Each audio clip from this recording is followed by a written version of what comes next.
تمام حضرات عقیدت اور محبت کے ساتھ با آواز بلند حضور سرور کونین صلی اللہ علیہ وآلہ وسلم کی بارگاہ میں درود و سلام کا نذرانہ پیش کریں۔ کوئی لب خاموش نہ رہے، سب پڑھیے با آواز بلند، اللہم صلی علی سیدنا و مولانا محمد معدن الجود والکرم وعلی آلہ وصحبہ وبارک وسلم۔ صلاۃ و سلام علیک یا سیدی یا رسول اللہ وسلم علیک یا سیدی یا حبیب اللہ۔ مختصر حمد و صلات کے بعد آج کے جمعۃ المبارک میں خلیفہ دوم مراد مصطفیٰ سسر مصطفیٰ حضرت سیدنا عمر بن خطاب رضی اللہ تعالی عنہ کے حوالے سے گفتگو کریں گے۔ اللہ رب العالمین آپ کے ذکر کی برکت سے ہم سب کی بخشش اور مغفرت فرمائے، اور آپ جیسی اسلام کی محبت اللہ تبارک و تعالی ہم سب کو عطا فرمائے۔ آپ کے نقش قدم پر چلنے کی اللہ رب العالمین ہم سب کو توفیق عطا فرمائے۔ حضرت سیدنا فاروق اعظم رضی اللہ تعالیٰ عنہ اسلام کی وہ عظیم شخصیت ہیں کہ اللہ رب العالمین نے جن کی موافقت میں، یعنی جن کی رائے کو قبول کرتے ہوئے قرآن مجید فرقان حمید کی آیتیں نازل فرما کر امت مصطفیٰ کو ان موافقات پر عمل کرنے کا حکم دے دیا۔ حضرت عمر رضی اللہ تعالی عنہ آپ نے 40ویں نمبر پر اسلام قبول کیا۔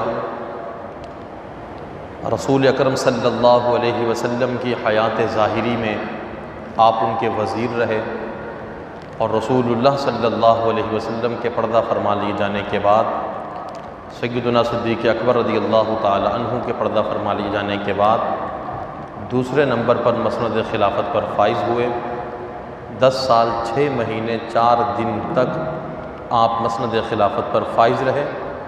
اس کے بعد نماز فجر میں ایک شخص نے آپ پر خنجر سے حملہ کیا، جبکہ آپ مسجد نبوی میں مصلی رسول پر کھڑے ہو کر نماز پڑھا رہے تھے۔ یکم محرم الحرام کو آپ اس دنیا سے رخصت ہو گئے۔ حضرت سیدنا فاروق اعظم رضی اللہ تعالی عنہ کی اسلام کے حوالے سے گراں قدر خدمات ہیں۔ آپ کے اسلام قبول کرنے کا واقعہ بھی نہایت عجیب و غریب کہ جب کفار مکہ نے جمع ہو کر یہ میٹنگ کی کہ اب رسول اکرم صلی اللہ علیہ وسلم کو نعوذ باللہ ختم کر دینا چاہیے، کیونکہ یہ ہمارے دین کی مخالفت کرتا ہے اور ہمارے آباء و اجداد کے مذہب کی مخالفت کرتا ہے، لیکن یہ کام کون کرے گا؟ تو ایک شخص کھڑا ہوا جس کا نام عمر تھا۔ 27 سال اس وقت آپ کی عمر تھی، اور اپنے مذہب میں بہت سخت تھے اسلام قبول کرنے سے پہلے، اور اتنی ہی سختی اسلام قبول کرنے کے بعد حضرت عمر کے دین میں، بلکہ زیادہ اس سے بھی زیادہ سختی پھر اسلام قبول کرنے کے بعد آپ کے دین میں دیکھی گئی۔ تو آپ نے تلوار نکال لی اور کہا کہ یہ کام میں سر انجام دیتا ہوں، میں نعوذ باللہ محمد صلی اللہ علیہ وسلم کو قتل کراتا ہوں۔ تلوار لے کر نکل پڑے۔ رحمت دو عالم صلی اللہ علیہ وسلم نے کچھ دنوں پہلے ہی آپ نے دعا فرمائی تھی کہ اللہم اعز الاسلام بعمر بن الخطاب او لعمر بن الحشام۔ یہ ہے حضرت عمر بن خطاب، اور ایک ہے ابو جہل، اس کا نام بھی عمر ہے لیکن اس کے باپ کا نام حشام ہے۔ وہ عمر بن حشام ہے اور فاروق اعظم عمر بن خطاب ہے۔ اور حضرت عمر بن خطاب کا بھی مکہ میں ایک رعب اور دبدبہ تھا، اور ابو جہل کو ویسے ہی ایک سردار جیسی کیفیت اس کو حاصل تھی، وہ بھی ایک طاقتور شخص تھا، اور اسلام اس وقت کمزور تھا، 40 کے قریب لوگ مسلمان تھے، کوئی اپنے اسلام کو ظاہر کرتا تو اسے مارا جاتا تھا، اس پر ظلم و ستم کے پہاڑ ڈھائے جاتے تھے۔ تو ان 40 افراد جنہوں نے اسلام قبول کر رکھا تھا، تو وہ لوگ بھی اپنے اسلام کو چھپا کر رکھتے تھے، کسی کے سامنے اس کا اعلان یا اس کو بیان نہیں کرتے تھے۔ تو رسول پاک صلی اللہ علیہ وسلم نے دعا فرمائی کہ پروردگار تو عمر بن خطاب یا عمر بن حشام، ان دونوں میں سے کسی ایک کے ذریعے سے اسلام کو عزت عطا فرما، یعنی ان دونوں میں سے کسی ایک کو مسلمان بنا دے، کہ ان دونوں میں سے اگر کوئی ایک مسلمان ہو جائے گا، مسلمانوں کی جماعت میں آ جائے گا، تو مسلمانوں کی طاقت بڑھ جائے گی، مسلمانوں کی پاور بڑھ جائے گی۔ اور ایک حدیث میں ہے کہ رسول اکرم صلی اللہ علیہ وسلم نے خاص کر حضرت عمر کے لیے دعا فرمائی، اللہم اید الاسلام بعمر بن الخطاب، اے مولا عمر بن خطاب کے ذریعے تو اسلام کو طاقت عطا فرما۔ تو رسول پاک یہ دعا فرما چکے ہیں۔ اور دوسری بات یہ کہ جو یہ ابو جہل ہے، عمر بن حشام، یہ حضرت فاروق اعظم کے ماموں بھی ہیں۔ حضرت عمر رضی اللہ تعالی عنہ کی جو والدہ ہیں یہ حشام کی بیٹی ہیں، ابو جہل کی بہن۔ تو ابو جہل جو اس امت کا سخت ترین کافر تھا، وہ حضرت سیدنا فاروق اعظم کے ماموں تھے۔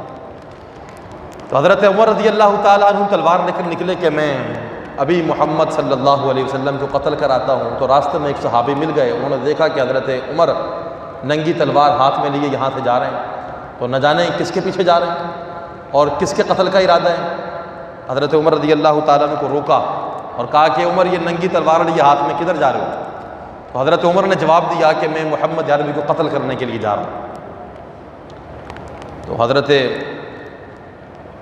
نعیم رضی اللہ تعالیٰ عنہ یا حضرت نعیم، جو بھی نام ہے دونوں میں سے کوئی ایک نام، تو انہوں نے کہا کہ عمر اگر تم محمد صلی اللہ علیہ وسلم کو قتل کرو گے تو کیا ان کا قبیلہ اور ان کا خاندان تمہیں چھوڑ دے گا؟ تو تم زندہ نہیں بچ پاؤ گے۔ حضرت عمر نے ان سے کہا کہ اس کا مطلب کہ تم بھی مسلمان ہو گئے ہو، کہ تم میرے سامنے محمد کی حمایت کرتے ہو، تو وہاں تو میں بعد میں جاؤں گا، پہلے ہم دونوں آمنا سامنا کرتے ہیں۔ تو حضرت نعیم نے بھی تلوار نکالی اور ابھی مقابلہ ہونے کو ہی تھا کہ آپ نے کہا کہ پہلے اپنے گھر کی خبر تو لے، تو راستے میں تلوار لے کر پھر رہا لوگوں کو مارنے کے لیے، تیری بہن بھی مسلمان ہو چکی ہے، تیرے بہنوں بھی مسلمان ہو چکے ہیں، تو کبھی محمد کو مارنے کی بات کر رہا ہے، کبھی ہمیں مارنے کی بات کر رہا ہے۔ حالت یہ ہے کہ اسلام تیرے گھر میں داخل ہو چکا ہے۔ تو حضرت عمر نے جب یہ سنا تو غصے میں اور لال پیلے ہو گئے، تلوار کو واپس موڑا اور کہا کہ پہلے اپنے گھر کی خبر لیتا ہوں۔ سیدھا اپنے بہن کے گھر پہ چلے گئے، دروازے پر دستک دی تو وہ حضرت خباب رضی اللہ تعالی عنہ سے قرآن پڑھ رہے تھے۔ دروازے پر دستک ہوئی، بہن نے پوچھا کون؟ کہا کہ عمر آیا، دروازہ کھولو۔ حضرت خباب تو چھپ گئے حضرت عمر کا نام سن کر، آپ کے رعب اور دبدبے کی وجہ سے۔ اور جب دروازہ کھولا گیا، کہا کہ میرے آنے سے پہلے کیا کر رہے تھے؟ کہا ہم قرآن پڑھ رہے تھے۔ تو مسلمان ہو گئے؟ کہا مسلمان ہو گئے۔ تو پہلے اپنے بہنوئی کو مارا، مار مار کر لہو لہان کر دیا۔ بہن جب اپنے شوہر کو چھڑوانے کے لیے آگے بڑھی تو بہن کو مارا، حتیٰ کہ ان کا چہرہ خون سے تر بتر ہو گیا۔ پھر کہا کہ تو قرآن پڑھ رہی تھی، تو اسلام قبول کر چکی ہے، اپنے آباء و اجداد کے دین کی مخالف ہو چکی ہے، لہٰذا تو اب اپنے آباء و اجداد کے دین کی طرف واپس آ جا، اسلام کے دین کو چھوڑ دے، وگرنہ میں اس سے بھی زیادہ سخت سزا تجھے دوں گا۔ تو آپ کی بہن نے کہا کہ عمر تو ہمارے جسموں سے ہماری جان تو نکال سکتا ہے، مار مار کر خون کا آخری قطرہ نکال سکتا ہے، مگر جو دین اسلام کی دولت ہمیں مصطفیٰ کے دربار سے مل گئی، اس دین اسلام کی دولت کو تو ہم سے نہیں نکال سکتا۔ یہ جوش، یہ جذبہ اور یہ ہمت اور یہ استقامت حضرت عمر نے جب دیکھی اور مار مار کر تھک گئے تھے، کہا کہ اچھا مجھے وہ کتاب دکھاؤ جو میرے آنے سے پہلے تم پڑھ رہے تھے۔ دل کے اندر ایک خواہش پیدا ہوئی کہ آخر اس کتاب میں ایسا کیا ہے کہ اتنی مار کو انہوں نے قبول کرنا پسند کر لیا، مگر اس دین کو چھوڑنے کا نام نہیں۔ کہا مجھے وہ کتاب دکھاؤ۔ کہا کہ تم اس کتاب کو نہیں دیکھ سکتے جب تک تم غسل نہیں کر لو، اپنے جسم کو پاک نہیں کر لیتے۔ لا یمسہ الا المطہرون، ناپاک آدمی قرآن کو چھو نہیں سکتا، جو غیر مسلم ہے وہ ناپاک۔ تو حضرت عمر نے غسل کیا، آپ نے وہ قرآن ان کے سامنے رکھا۔ حضرت خباب رضی اللہ تعالیٰ عنہ پردے سے باہر نکل کر آئے، قرآن مجید فرقان حمید کو کھولا گیا، 16واں سپارہ سورہ طٰہٰ کی تلاوت حضرت عمر کے سامنے کی گئی۔ طٰہٰ ما انزلنا علیک القرآن لتشقیٰ الا تذکرۃ لمن یخشیٰ تنزیلا ممن خلق الارض والسماوات العلیٰ۔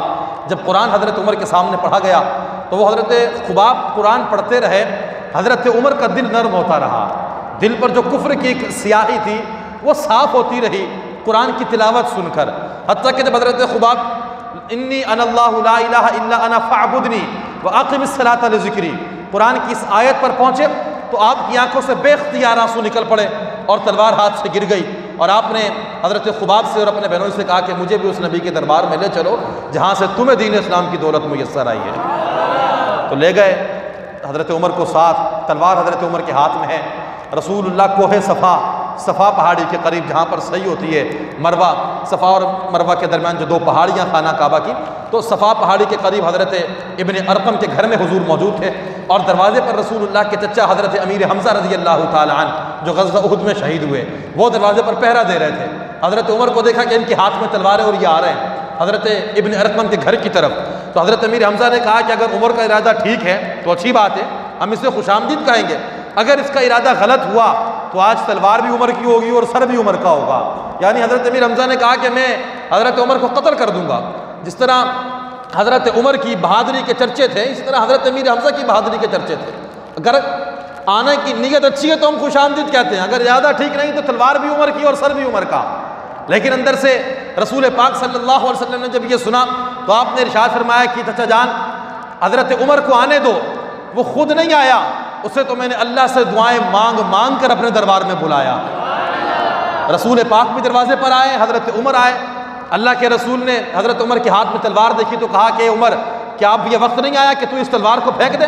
حضرت عمر نے رسول اللہ کو دیکھا تو پڑھا اشہد ان لا الہ الا اللہ واشہد انک عبد اللہ ورسولہ، کہا کہ میں گواہی دیتا ہوں کہ اللہ کے سوا کوئی عبادت کے لائق نہیں ہے، بے شک آپ اللہ کے بندے اور اس کے رسول ہیں۔ جب حضرت عمر نے یہ کلمہ پڑھا تو صحابہ کرام نے جوش محبت میں، خوشی میں، محبت سے سرشار ہو کر نعرہ تکبیر کو بلند کیا، صحابہ کرام نے اللہ اکبر کی صدا کو بلند کیا، یعنی صحابہ کرام نے جشن منایا حضرت عمر کے اسلام قبول کرنے پر۔ آپ سے پہلے بھی لوگ کلمہ پڑھ چکے تھے، آپ سے پہلے بھی لوگوں نے اللہ رب العالمین کی وحدانیت کا اقرار کیا تھا، لیکن صحابہ کرام کو جو خوشی حضرت عمر کے اسلام لانے پر ہوئی وہ خوشی کسی اور کے اسلام لانے پر نہیں ہوئی۔ اس کے بعد حضرت جبریل بارگاہ رسالت میں آئے اور آ کر کہا یا رسول اللہ صلی اللہ علیہ وسلم عمر کے اسلام قبول کرنے پر صرف فرش والے ہی نہیں، عرش پر رب کے فرشتے بھی عمر کے اسلام قبول کرنے پر جشن منا رہے ہیں۔ یہ وہ شخصیت ہے حضرت عمر رضی اللہ تعالی عنہ، جو زمین پر کلمہ پڑھے تو آسمان پر رب کے فرشتے حضرت عمر کے کلمہ پڑھنے پر جشن مناتے ہیں۔ تو یہ حضرت عمر رضی اللہ تعالی عنہ ہیں، آپ نے اسلام قبول کیا۔ آپ کے سامنے تھا کہ جب لوگ اسلام قبول کرتے تھے تو مارنے والوں میں آپ بھی شامل ہوتے تھے کہ جو کلمہ پڑھتا تھا اسے مارا جاتا، اسے باندھ کیا جاتا تھا۔ اب حضرت عمر نے جب اسلام قبول کیا، آپ ایک بہادر اور ایک رعب اور دبدبے والے، تو آپ یہ چاہتے تھے کہ جب میں نے اسلام قبول کر لیا، اس سے پہلے جو اسلام قبول کرتا کسی کو بتاتا نہیں تھا، مگر حضرت عمر نے جب اسلام قبول کیا تو آپ نے اعلان کر دیا کہ عمر مسلمان ہو گیا ہے۔ کون ہے جو عمر کے سامنے آئے؟ کوئی نہیں آتا۔ آپ حضرت عمر کہتے ہیں میں حیران ہوں کہ مجھ سے پہلے جو کلمہ پڑھتے تھے انہیں مارا جاتا تھا، تو مجھے لوگ کیوں نہیں مارتے؟ آئیں میرے ساتھ بھی وہی سلوک کریں جو دیگر صحابہ اکرام کے ساتھ ہوتا تھا۔ کہتے ہیں میں یہاں سے نکل کر ابو جہل کے مکان میں گیا جو مسلمانوں کا سخت ترین مخالف تھا، اور ان کے ماموں بھی حضرت عمر کے دروازے پر دستک دی۔ ابو جہل نے اندر سے پوچھا کون ہے؟ کہا کہ عمر آیا ہے، اور ایسے ہی نہیں آیا بلکہ محمد عربی کی زلفوں کا اسیر بن کر آیا ہے، بارگاہ رسالت کے در کا فقیر بن کر آیا ہے۔ ابو جہل نے کہا کہ عمر ایسا نہ کرنا۔ حضرت عمر کہتے ہیں دروازہ نہیں کھولا ڈر کے مارے کہ عمر تو پہلے ہمارا آدمی تھا، ابھی یہ محمد کی صفوں میں شامل ہو گیا، دروازہ نہیں کھولا، ڈر کے مارے دروازہ بند ہے، سامنا نہیں کیا، صرف اتنا کہا کہ عمر ایسا نہ کرنا۔ کہتے میں وہاں سے نکلا اور لوگوں کے پاس گیا، دیگر سرداروں کے پاس گیا، ان کے دروازوں پر دستک دی اور انہیں کہا کہ میں عمر مسلمان ہو چکا ہوں کلمہ پڑھ کر۔ ابو سفیان کے مکان میں گیا، کہا میں کلمہ پڑھ کر مسلمان ہو گیا، مجھے دروازہ کھول کر دیکھا، جب یہ سنا کہ میں مسلمان ہو گیا ہوں دروازہ واپس بند کر دیا۔ کہتے ہیں کسی نے مجھ سے کہا کہ عمر کیا تو یہ چاہتا ہے کہ تیرا اعلان پورے مکے میں ہو جائے کہ تو مسلمان ہو چکا ہے؟ حضرت عمر نے کہا کہ ہاں میں یہی چاہتا ہوں کہ پورے مکے میں اعلان ہو جائے کہ عمر اب مسلمان ہو چکا ہے۔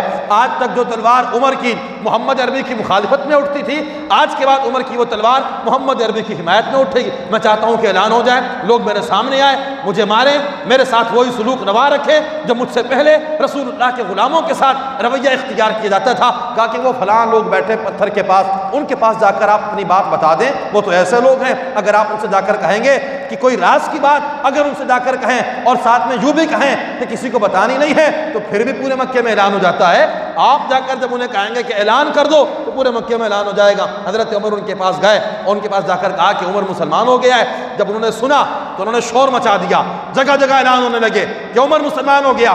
چاروں طرف سے کافر آئے، حضرت عمر پر ٹوٹ پڑے، حضرت عمر نے ان کا مقابلہ کیا، ایک دوسرے کو مارا گیا، شور شرابہ ہے۔ ابو جہل اپنے مکان میں تھا، دیوار پر چڑھا اور پوچھا کیا معاملہ ہے، کیا شور ہے، کیا لڑائی ہے؟ کہا گیا کہ عمر مسلمان ہو گیا ہے، اس لیے سارے لوگ جمع ہیں اور اس پر ظلم و ستم کے پہاڑ ڈھائے جا رہے ہیں، اسے مارا جا رہا ہے۔ تو ابو جہل نے جو حضرت عمر کے ماموں تھے، انہوں نے دیوار پر چڑھ کر کہا کہ میں نے عمر کو اپنی پناہ میں لے لیا ہے، لہذا کوئی عمر پر ہاتھ نہ اٹھائے۔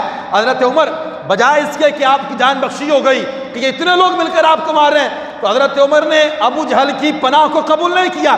وہاں سے لوگ جب دور ہو گئے، ابو جہل کی بات کو سن کر، چونکہ وہ سردار ہے اور سردار جیسی اس کو ایک مقام اور حیثیت حاصل ہے، تو حضرت عمر وہاں سے نکل کر دوبارہ ابو جہل کے دروازے پر آئے، اس کے دروازے پر آ کر لات ماری اور کہا کہ ابو جہل، میں تیری پناہ تیرے منہ پر مارتا ہوں اور مجھے تیری پناہ کی کوئی ضرورت نہیں ہے، تم سے جو ہوتا ہے تم کرو۔ عمر محمد عربی کا کلمہ پڑھ کر محمد عربی کی زلفوں کا اسیر بن چکا ہے۔ اس جرت کے ساتھ، بہادری کے ساتھ سیدنا فاروق اعظم رضی اللہ تعالی عنہ نے کلمہ پڑھا۔